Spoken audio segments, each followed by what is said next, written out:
everyone, to another episode of Amplify, where we like to highlight and spotlight movers and shakers, fancy people like Mike Eising. Welcome, Mike. How are you? I'm fantastic. Thank you. You're welcome. And Mike is the author of Rethink Everything You Know About Mortgage Risk and Compliance. Congratulations, sir. Thank you.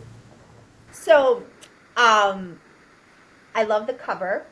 And out of all the Rethink Everything books, this cover is Kyle Draper. Hey, Kyle. Favorite cover. Tell us why, Mike. Well, the cover is an homage to my son who passed last year, and his it's he was a big gamer, and he liked to play video games, and that's an homage and a tie to his gamer name. So when he passed, all of his friends got memorial tattoos of the Homer Simpson donut. So that's my homage to him. So. So the pink, the famous donut, and this is the icing Yep. on it. And you said there's a what on the cover? There's a ghost donut. There's a hidden donut on the front of the cover. I see it. That is, wait, there's a couple, no? Yeah, yeah. Okay. I love it. I love it. So let's talk about mortgage compliance and risk because it's something that is very a part of our industry. There's a whole channel dedicated to it, right? Um, you and I met at the MISMO conference earlier this year. Right. Yeah. Yes. And so tell us like a little bit about this space and what prompted you to create this book. So I met Kyle almost 2 years ago when he was speaking at my company's sales conference. Mm-hmm. And I'm I'm a writer by trade. I spent years writing education courses for loan officers, and I was actually a business writing major in college. So Nice. took a couple different detours when I finished as an IT project manager with my MBA in IT project management. But so writing isn't really foreign to me. So Okay. what I had done is taken a lot of presentations and talks that I've done over the years and started compiling them more in book form. Okay. It was just a lot of things that I've seen in over the years that I thought was topics I thought were important, and I just couldn't find the glue to tie it together. And that's where serendipity comes in, and I meet Delilah, and I had most of the book written. Yeah.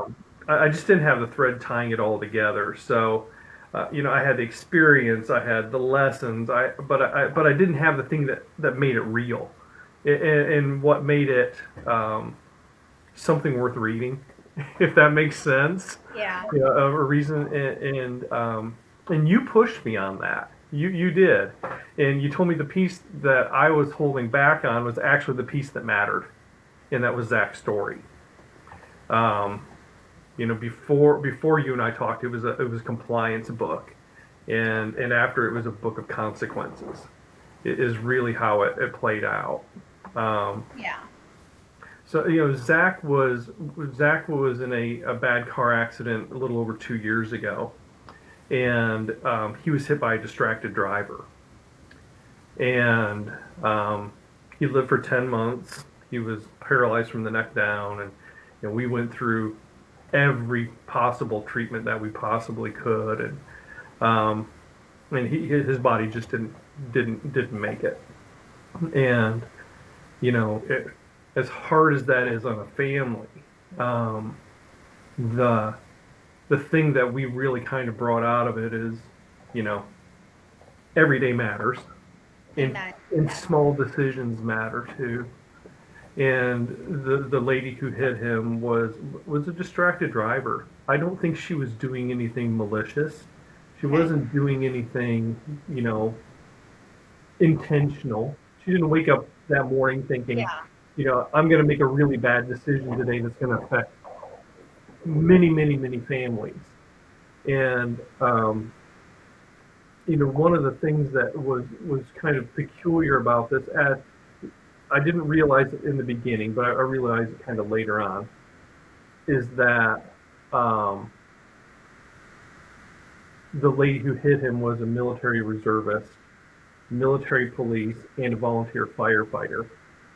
So of everybody that I would think that would know not to do those kinds of things, that's that's what happened.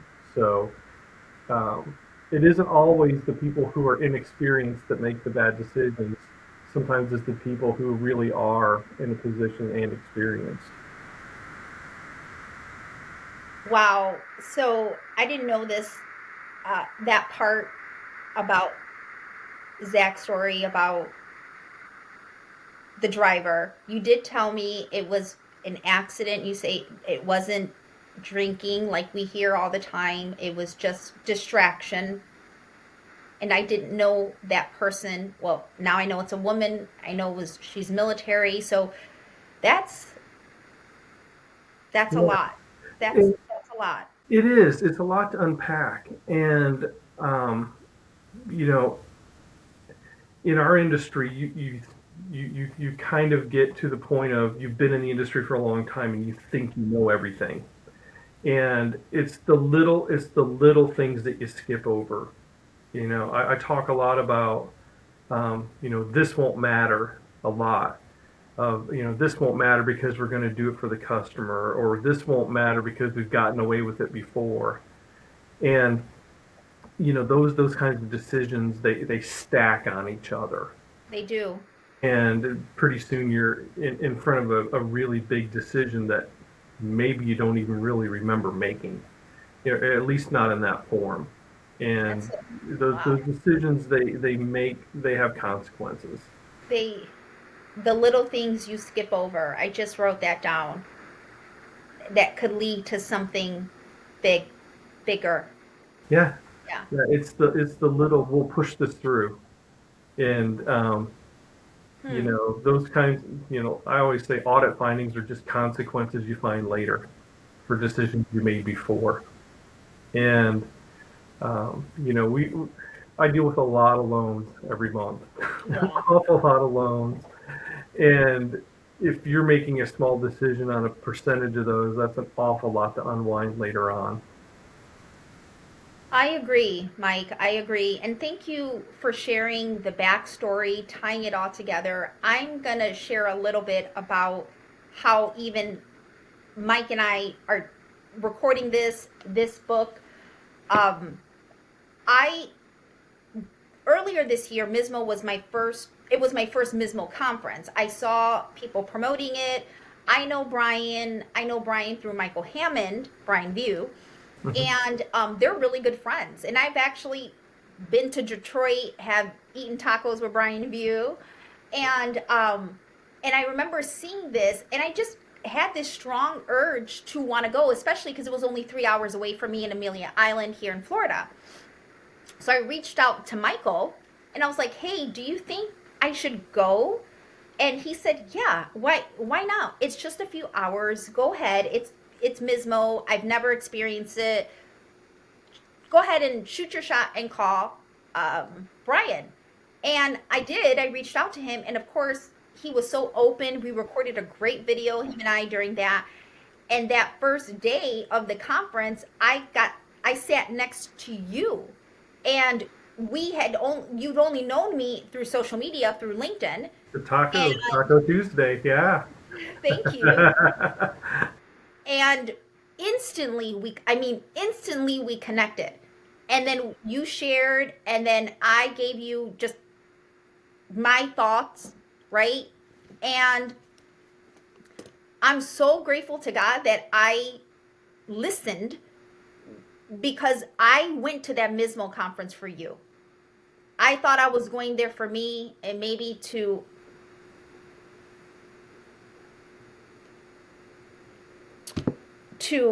oh Lord have mercy, for an opportunity, but it was for you. Yeah. And I left that conversation. I called my wife, and I said, I think I figured it out. I think I figured out the tie to the book and how to tie it together. So came home and buried myself in it, and it just click click click. It just happened. It was the right place, right time, right person. Yeah. Yeah, Yeah. And yeah. um I am very honored to be a part. I did not know Zach. Um and thank you again for sharing him with me and with us now. And I just am very proud of you. I'm proud of you because not only did we have this wonderful, amazing conversation during the MISMO conference, but you executed. Then just a few weeks later, you were like, hey, you're part of this whole Rethink Everything project. Can you help me? Can you connect me? And I did. And then look, but you executed. Yeah. And so I'm very That's proud of you. that's because of Zach. Um, when Zach, probably a couple weeks before he passed away, he and I had a conversation, and I was going to write a proposal to speak at mortgage bankers in Washington D.C. So that's a big conference. Huge. And the panel I was wanting to do would probably be in front of 1,000 people, and I'm not a public speaker at all. And um, he he was like, I'm like, I don't know if I want to do it. Him hauling around. He goes, Dad, I can't walk. He goes, I'll never do that. He goes, Dad, just fucking do it. And that's been our family's mantra. You don't wait till tomorrow. You just do it. And so every time I have that part of your brain that says, Yep. it's gone. That part of my brain is just gone. Because if you ever have a doubt, should I do it? You just do it. Do it. And Yeah. that's it. I mean and you don't do it tomorrow. You No. sit down and you do it today because you're Yes. not promised tomorrow. No, you're not. You're You're not not. guaranteed tomorrow. And um I hope for you that are watching this you connect with Mike. I will put all his contact information and please go order his book. It's on Amazon and it's especially if you're in the mortgage risk compliance space. But on top of that, it has such an amazing backstory. And I am, like I said, I wish you so much love and peace. And I'm glad that we're connected and we still stay in touch. And I look forward to the next time I get to hug you. Thank you. I appreciate it. You're welcome. Thank you for watching another episode where we highlight special people like Mike. Bye.